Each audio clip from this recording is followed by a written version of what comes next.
This is the story about the mines in the town of Jarbidge, Nevada. This old town is just south of the Idaho border and is a few hours' drive from Rogerson, Idaho.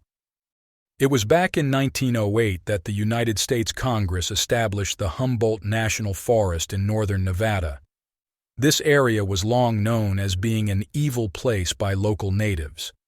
According to Shoshone legend, a giant cannibal roamed the canyon looking for unsuspecting souls to devour. Then in 1909, prospector Dave Bourne happened to find gold in the area and started claiming that more than $27 million worth of gold was visible in an area now known as Jarbidge Canyon.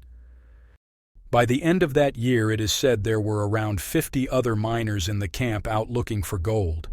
News of this discovery went out over the winter, and by the spring of the following year there was about 1,500 people that had moved into the district. Of course, there was little here, so most men lived in tents, and some articles state that there were over 500 tents lined up over a 3-mile stretch in the valley.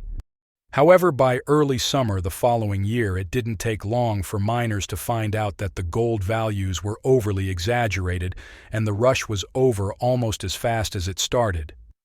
Disappointment set in real quick, and a lot of the miners left, and by midsummer there were only a few hundred men left out of the 1,500 or so that had arrived just a few months earlier. During this time, however, there were over 500 claims that were staked and registered. Some prospectors didn't give up, though, and before winter set in, a couple of other discoveries were found, and by the next spring there was a second rush of almost 1,000 men in the town. Mining here could only be done during the summer months because of the remoteness of the camp, and with higher elevations, the winters were quite harsh, so a lot of men would go, leaving only a handful of regular folks in the town. It was also during this second boom that the town started to actually grow, and wooden buildings were replacing tents. Being as this land was within a forest reserve, people weren't allowed to legally put up buildings because they didn't own the land. Then in 1911, President William Taft excluded an area around Jarbidge to allow private land ownership. Mining for the next few years was mostly done by individual miners and on a small scale. But then, in 1918, the El Coro Mining Company came into town and bought up most of the quality claims and consolidated them. The company then built a mill and brought in electricity, and Jarbidge then became a notable gold camp. However, because the company owned all the claims of value now, only a few hundred people were required to work the mine, so once again, a lot of people left. At the time, this mine was one of the largest mines in the state, and it is said that from 1918 until the early 30s, the mine extracted around $10 million worth of gold. Then, like a lot of the old mine camps we read about, in 1919 a barrel of whiskey blew up in one of the saloons and burned down about 20 other buildings in the town, including several cabins, the telegraph office, and the dance hall. Some folks said this fire could have been avoided had the mining company allowed the town people to connect their homes and shops to the power line that the company had run to the mine, instead of them having to use oil and fuel lanterns all the time.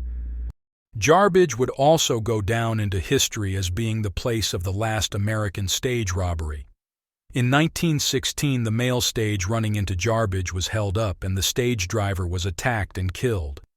The killer was a man by the name of Ben Cool, and a couple of other men, Ed Beck and Billy McGraw, made off with several $1,000s, but were apprehended and quickly tried. In the process of the murder and robbery, Cool left a bloody handprint on a piece of mail, which was the first time a palm or fingerprint had ever been admitted as evidence in a court trial. You can still go to the small town of Jarbidge today. It is a few-hour drive from Rogerson, Idaho. From what I read, there are still somewhere around 50 to 100 people who live there. There is good camping and supposed to be great fishing and hunting in the area also. I also read that there is some small-scale mining that still goes on, although I would think that the best gold has long been mined out. I hope you enjoyed this short story about the mines and town of Jarbidge. Please like, share, and subscribe so we can continue to bring you more old lost mine stories.